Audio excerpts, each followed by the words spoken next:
মাসে মাসে এই হিন্দু মারা মুসলমান মারা ৩,৫০০ টাকা করে পাবে। আর যে ১,২০,০০০ যে ঘর, ১,২০,০০০ ঘরের টাকা নিতে গিয়ে তৃণমূলের ক্যাডারদের পঞ্চায়েত সদস্যদের ১০,০০০ ২০,০০০ টাকা করে ঘুষ দিতে হয়, ছেলামি দিতে হয়, তুলাবাজি দিতে হয়। আগামী দিনে আপনারা আমাদের ক্ষমতা দিয়ে পাঠান, আমাদেরকে ৮০,০০০ ভোটে রেজিনগরে জিতিয়ে পাঠান। আগামী দিনে রেজিনগরের মানুষ, মুর্শিদাবাদের মানুষ, বাংলার মানুষকে সরাসরি আবাসনের যে ঘরের টাকা ২ লাখ টাকা করে সরাসরি অ্যাকাউন্টে করে দেবো। এটা আমার চ্যালেঞ্জ, আমার ঘোষণা, আমার ইলেকশন ইস্তাহার, এটা আমরা ডাইরেক্টলি বলেছি। এছাড়াও এই মুর্শিদাবাদে একটা এয়ারপোর্ট তৈরি করব আগামী ৫ বছরের মধ্যে। মুর্শিদাবাদে এয়ারপোর্ট হবে। মুর্শিদাবাদে গঙ্গার ওপারে বিদুপাড়া থেকে লোকনাথপুর গঙ্গার উপরে ব্রিজ হবে, লোহাদা ঘাটের ব্রিজ হবে। আগামী দিনে এই যে শিল্প তালুক ১৬ই আগস্ট ২০০৭ বুদ্ধদেব ভট্টাচার্যর এখানকার বদরউদ্দিন, যার নাম হয়েছিল বোল্ডার উদ্দিন, বোল্ডার চুরি করে করে সিপিএম এর কর্মদক্ষ, যার নাম হয়েছিল বোল্ডার উদ্দিন, এখন থানার পাশে আমার বড় ভাই বসবাস করে। সেই বোল্ডার উদ্দিন আর বুদ্ধদেব ভট্টাচার্য ১৬ই আগস্ট ২০০৭ নারায়ণ বিশ্বাস কুটির শিল্প দপ্তরের মন্ত্রী ছিল।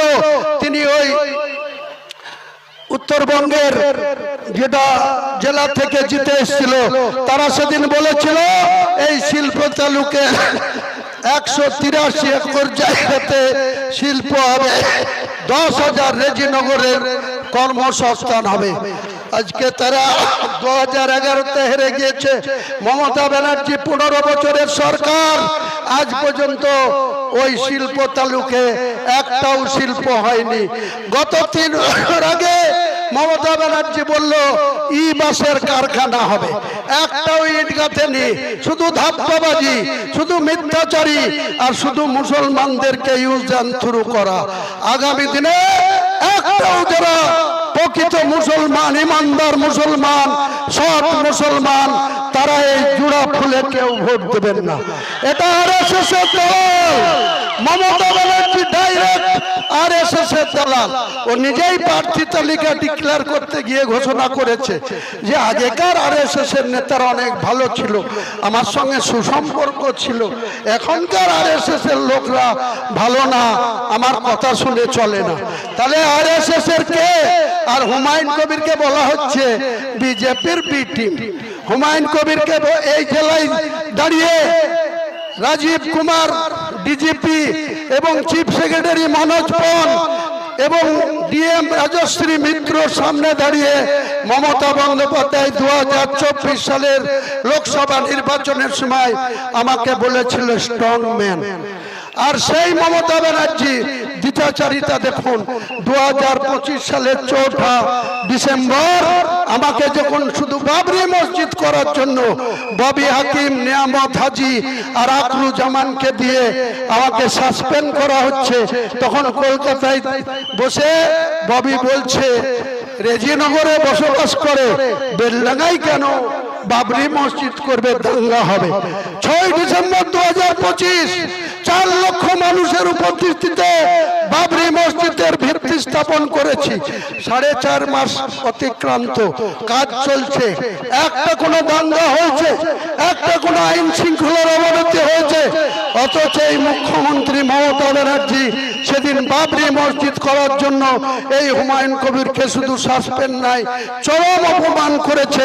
বহরমপুর স্টেডিয়ামে ডেকে আমাকে যেভাবে হেনস্থা করেছে, মুর্শিদাবাদের মানুষ জবাব দিতে হবে আপনাদেরকে মমতা ব্যানার্জির এই ধরতের। আগামী দিনে মুর্শিদাবাদ জেলায় তৃণমূলে এই ঘাস ফুলকে ছাগলকে দিয়ে খাওয়াবো, একটাও ঘাস ফুলে এখানে এমএলএ জিততে দেব না। আমার হুমায়ুন কবির আমি চ্যালেঞ্জ করছি, মমতা ব্যানার্জি, অভিষেক ব্যানার্জি, তোমাদের যদি ক্ষমতা থাকে এই মুর্শিদাবাদ থেকে, ওই জলঙ্গি থেকে বড়ুয়া, ফারাক্কা থেকে রেজিনগর যে 22টা বিধানসভা আছে, একটা সিট জিতে জিতে দেখাও, তাহলে বলবো মমতা ব্যানার্জি তুমি রাজনীতিতে অনেক মাস্টার ডিগ্রি অর্জন করেছো। শুধু মিথ্যাচার করবা, চুরি করবা, তুলাবাজি করবা, মুসলিমদের মধ্যে মারামারি লাগাবা, ডবুয়ের মতন ঘটনায় 9টা মুসলিম পরিবারের বাচ্চা থেকে বুড়োদের আগুন দিয়ে পুড়িয়ে মারবা, তামান্নার মতো 9 বছরের বাচ্চাকে তার বাড়ির উঠোনে বোম মেরে মারা করাবা। আর তুমি বলবা তুমি মুসলিমদের মাসিয়া, তুমি বলবা তুমি মুসলিমরা তোমাকে সাপোর্ট করা ছাড়া কাকে সাপোর্ট করবে? মুসলিমরা তাদের নিজেদের নেতা নির্বাচন করবে। এটা আমাদের গোলাম মোস্তফা বলছিল, এই রেজিনগরের ভোটে দাঁড়ানো শুধু প্লেন এমএলএ হওয়ার জন্য না, আজকে গোটা বাংলার মুসলমানদের নেতাকে আপনারা ভোট দিচ্ছেন, মুসলমানদের নেতা নির্বাচন করছেন। এটা মনে রাখবেন, আগামী দিনে গোটা বাংলার 4 কোটি মুসলমানদের অধিকার আদায় করার জন্য রেজিনগরের মানুষের কাছে আগামী দিনে আমি দোয়া চাইছি, সমর্থন চাইছি, আশীর্বাদ চাইছি। নিশ্চয়ই আপনারা আমাকে ভুল বুঝবেন না, আমার পাশে থাকুন, আমি আপনাদের পাশে থাকবো, ন্যায়ের পক্ষে থাকবো, চোরের বিরুদ্ধে থাকবো, তুলাবাজদের বিরুদ্ধে থাকবো, টাকা তোলার বিরুদ্ধে থাকবো, ন্যায়ের পক্ষে থাকবো। সবাই ভালো থাকুন, সবাইকে আমার সালাম আদাব নমস্কার জানিয়ে আমার এই সংক্ষিপ্ত বক্তব্য আমি এখানেই শেষ করলাম। নারায়ণ তাকবীর, নারায়ণ তাকবীর, নারায়ণ তাকবীর। জয় হিন্দ, বন্দে মাতরম। আম জনতা উন্নয়ন পার্টি জিন্দাবাদ।